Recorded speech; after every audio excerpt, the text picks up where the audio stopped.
இன்னும் உச்சத்துக்கு போக போகுது. உங்க 2025 எப்படி இருக்கும்? ஏன்னா ஆளுக்கு ஒரு தீர்க்கதரிசி வச்சிருக்கீங்க, பிடிச்சி வச்சிருப்பீங்க, கன்ஃபார்மா வச்சிருப்பீங்க. இந்த நியாயாதிபதிகள் புஸ்தகத்துல ஒரு சம்பவம் இருக்கு.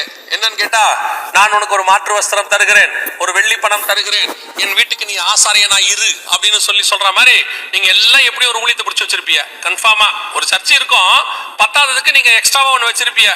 உடனே ஃபோன் பண்ணி அந்த ஜனவரி மாசம் 1ஆம் தேதி ஆன உடனே உங்களுக்கு தீர்க்க தரிசனம் ஒன்று வரும். அந்த 1ஆம் தேதி காலையில் தான் ஆண்டவரும் பேசுறாரு, மிச்சம் 364 நாள் பேசவும் மாட்டாரு, நீங்களும் கேட்க மாட்டீங்க இல்லையா?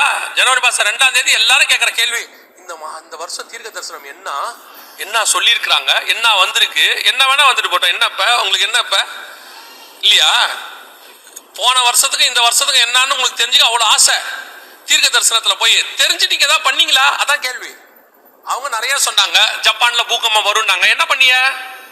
தீர்க்க தரிசனம் கேட்டவங்க போய் பூகம்பத்தை நிறுத்தினீங்களா? இல்ல ஜப்பான்காரங்களுக்காவது சொன்னீங்களா?